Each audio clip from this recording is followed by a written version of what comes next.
پاکستانی سائنسدانوں نے 1962 میں پہلا موسمیاتی راکٹ رہبر اول سپیس میں روانہ کیا تھا، جبکہ آج کی تاریخ میں آئی کیوب قمر کے ذریعے پاکستان نے اپر ایٹماسفیئر کے بعد اب باقاعدہ طور پر سپیس میں قدم رکھ دیے ہیں، جس کے بعد پاکستانی خلائی مشن آئی کیوب قمر نے تصاویر بھی بھیجنی شروع کر دی ہیں، جس کے بارے میں اس ویڈیو میں بات ہوگی۔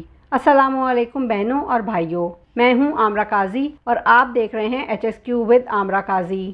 آغاز میں آئی کیوب قمر کے ذریعے چاند اور سورج کی جو تصاویر بھیجی گئیں، ان موصول شدہ تصاویر کو national space agency of China نے ایک پروقار تقریب کے دوران پاکستانی امبیسڈر کے حوالے کیا اور پھر ان تصاویر کو چیئرمین اسپارکو کو بھی بھیجا گیا۔ یہ تصاویر چاند سے صرف 200 کلومیٹر کی دوری سے کھینچی گئی تھیں۔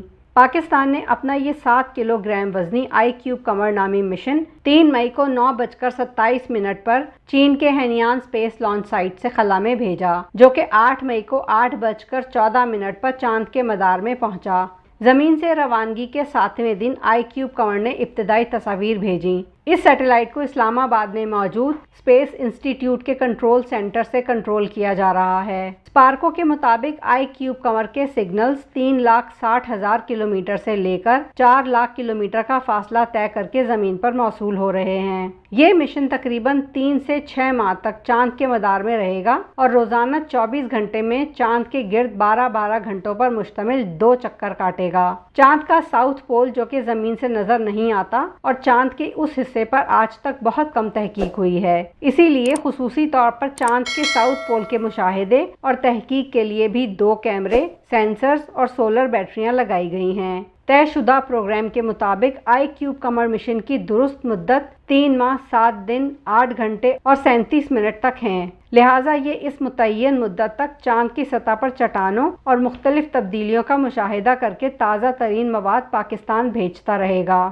یہ سیٹلائٹ چاند کی سطح کی تصاویر کے ساتھ ساتھ چاند کے انتہائی لطیف مقناطیسی میدان کو ماپنے کی بھی کوشش کرے گی۔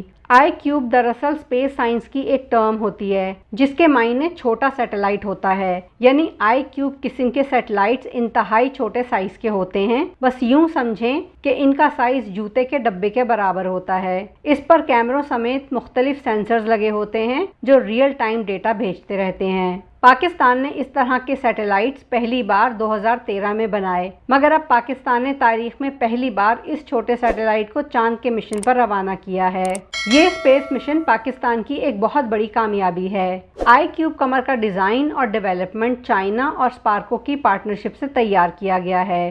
آپ اس مشن کو ایک ٹیسٹ کیس سمجھیں کہ جس میں ہماری ٹیکنالوجی کا ٹیسٹ ہے۔ ناسا کے آرٹمس 1 مشن اور انڈیا کے چندریان 3 مشن سینکڑوں گنا زیادہ لاگت کے ہیں، جبکہ ان کے مقابلے میں آئی کیوب قمر انتہائی سستا ہے۔ پاکستان کے اس انتہائی کم لاگت مشن سے موصول شدہ تصاویر سے یہ تو معلوم ہو ہی گیا ہے کہ سیٹلائٹ بالکل ٹھیک کام کر رہا ہے اور اس کے کیمروں کے ساتھ ساتھ اس کا کمیونیکیشن سسٹم بھی بالکل ٹھیک ہے۔ یہ مشن ہمارے سائنسدانوں اور طالبہ کی محنت کا ثمر ہے۔ دوسرے لفظوں میں یہ کامیابی مستقبل میں بڑے اسپیس پروگرامز کی جانب اہم قدم ثابت ہوگی۔ ہمارے سائنسدان اور انجینئرز نیوکلیئر فیلڈ کی طرح اسپیس فیلڈ میں بھی کسی سے کم نہیں، کیونکہ 8 ملکوں میں سے صرف پاکستان کے منصوبے کو چنا جانا ہمارے سائنسدانوں اور ماہرین کی قابلیت کا واضح ثبوت ہے۔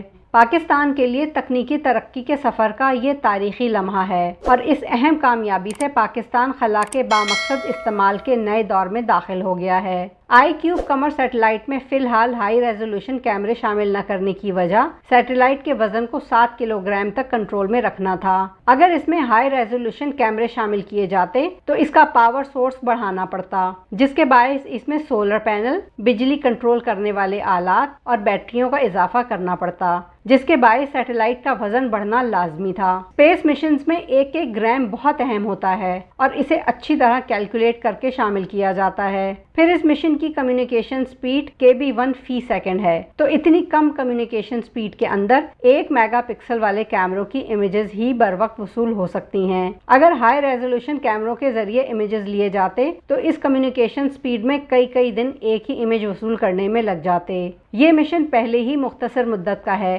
لہٰذا کئی دن ایک ہی امیج پر لگنے، یہاں سے کمانڈ بھیجنے اور دیگر ڈیٹا کی وصولی میں دشواری ہوتی۔ جس کی وجہ سے اس مشن کی مجموعی کارکردگی بھی متاثر ہوتی۔ اس لیے کیمروں کی کوالٹی کو اس مشن کے حساب سے ہی رکھا گیا ہے۔ اگر وزن اور کم سپیڈ کا مسئلہ نہ ہوتا تو پھر ہائی ریزولوشن کیمرے بھی ساتھ بھیجے جا سکتے تھے۔ خیر، یہ ابھی شروعاتی امیجز ہیں، مگر وقت کے ساتھ جیسے جیسے آئی کیوب قمر چاند کے نزدیک جائے گا اور ساؤتھ پول کے قریب سے امیجز لے گا تو ان امیجز کی کوالٹی یقیناً بہتر ہو جائے گی۔ چینگ 6 مون مشن چاند کی جنوبی حصے میں لینڈ کرے گا اور پھر وہاں سے سیمپل جمع کر کے زمین پر واپس بھی لوٹے گا۔ فیوچر میں چاند کے ساؤتھ پول کے ارد گرد انسانی کالونیاں بنانے کا امکان ہے، جس کے باعث اس مشن کے ذریعے سے ملنے والا ڈیٹا کافی اہم ہوگا۔ اس کے علاوہ مزید خوشخبری یہ بھی ہے کہ پاکستان نے آئی کیوب قمر کی کامیاب لانچنگ کے بعد پاکستان کا دوسرا کمیونیکیشن سیٹلائٹ پاک سیٹ MM1 بھی خلا میں لانچ کر دیا ہے۔ اسپارکو ماضی میں بہترین اسپیس ایجنسی رہی ہے اور آنے والے وقتوں میں بھی پاکستانی خلائی تحقیقاتی ادارے سے ملک و قوم کی بہت سی امیدیں وابستہ ہیں، جو مستقبل میں یقیناً پوری ہوں گی۔ اس ویڈیو سے اگر آپ کی معلومات میں اضافہ ہوا ہو اور کوئی سوال ذہن میں پیدا ہوا ہو تو نیچے دیے کامنٹ سیکشن میں ضرور کریں۔ ویڈیو پسند آئی ہو تو must like, share and subscribe. اللہ حافظ۔